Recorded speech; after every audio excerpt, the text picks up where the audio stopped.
Selamat pagi anak-anakku sekalian dimanapun berada. Kita berjumpa hari ini dengan Bapak. Semoga anak-anakku sekalian berbahagia dan sejahtera bersama keluarga. Baiklah anak-anakku sekalian, hari ini kita kembali berjumpa dalam pembelajaran pendidikan agama Hindu dan budi pekerti.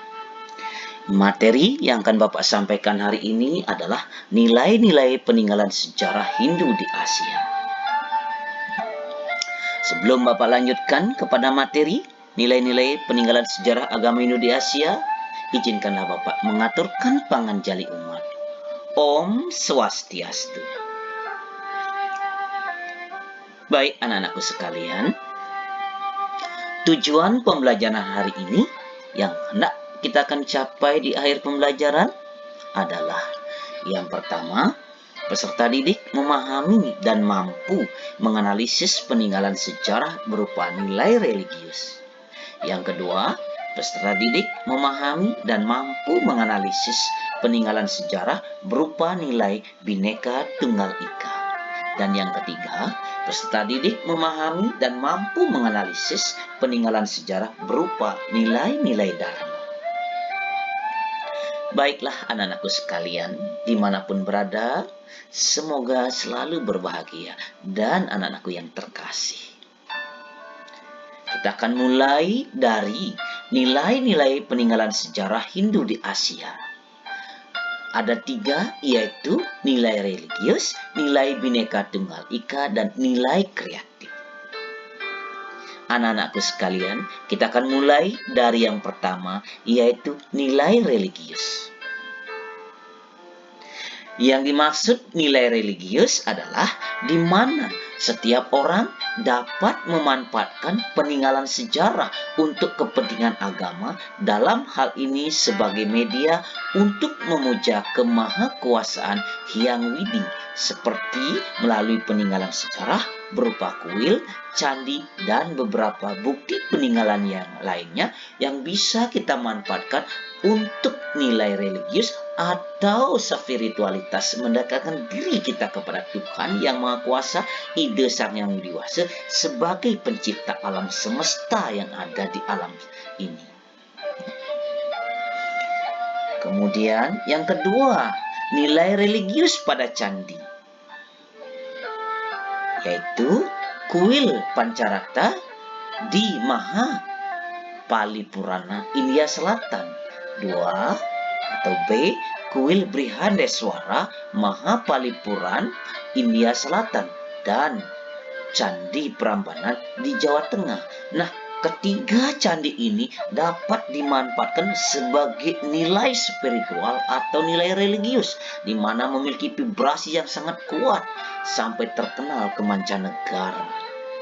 Sebagai bukti nilai-nilai religius, di mana candi ini memiliki kekuatan magis yang sangat luar biasa yang dapat membuat diri kita menjadi tenang, nyaman apabila masuk ke wilayah candi tersebut. 2, kita berbicara nilai Bhinneka Tunggal Ika. Peninggalan sejarah agama Hindu dalam bentuk karya sastra seperti Kekawin Sutasoma yang memakai bahasa Jawa kuno.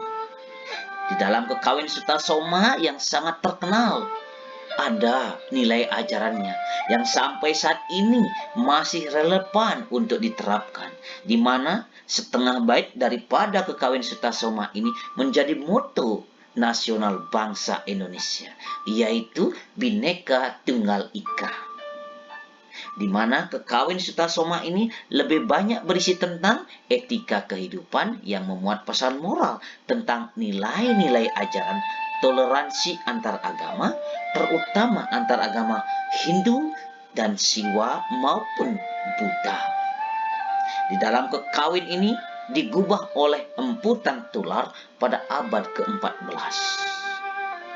Jadi sangat jelas di dalam kitab Sutasoma yang berbahasa Jawa kuno tersebut mensyaratkan atau mengisyaratkan sebuah nilai-nilai kebersamaan, nilai-nilai persatuan di mana di dalam burung Garuda, di kakinya di sana ada sebuah moto Bhinneka Tunggal Ika yang sampai sekarang masih tetap dijadikan sebuah pemersatu bangsa Indonesia sebagai moto nasional bangsa dan negara kita.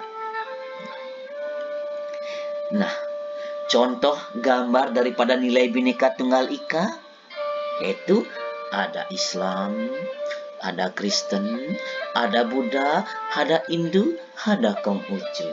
Itulah nilai-nilai Bhinneka Tunggal Ika yang harus kita selalu jaga sebagai generasi penerus bangsa ini. Selain itu, nilai-nilai Bhinneka Tunggal Ika dapat kita implementasikan dalam kehidupan untuk mempertahankan budaya luhur dengan tetap berinteraksi terbuka untuk mengenal dan menghargai budaya. Cara untuk mengenal dan menghargai budaya dapat kita lakukan dengan cara menghargai adat istiadat yang ada di Negara Kesatuan Republik Indonesia. Berperan aktif dalam melestarikan peninggalan Hindu yang ada di Nusantara. Tidak menonjolkan suku dan budaya sendiri. Dan menjaga hubungan baik meskipun berbeda suku, agama, ras, dan budaya dengan orang lain. Nah, itulah cara kita untuk mengenal dan menghargai budaya yang ada di Nusantara ini. Kemudian yang ketiga, ada nilai kreatif. Nilai kreatif yang dimaksud adalah setiap orang dapat berperan aktif dan memiliki kemampuan untuk merawat, menjaga, dan melestarikan peninggalan sejarah dengan cara memanfaatkan peninggalan sejarah untuk kepentingan agama, menjaga dan merawat untuk kepentingan sosial, dapat memanfaatkan untuk kepentingan pendidikan dalam mengembangkan ilmu pengetahuan dan teknologi. Dapat juga berperan aktif untuk menjaga kebudayaan dan mempromosikannya melalui pariwisata.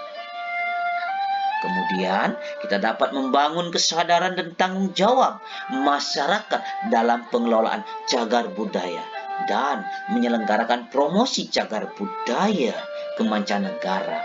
Nah, itulah nilai-nilai kreatif yang dapat kita lakukan sebagai generasi muda untuk menjaga nilai-nilai sejarah peninggalan agama Hindu yang ada di Asia.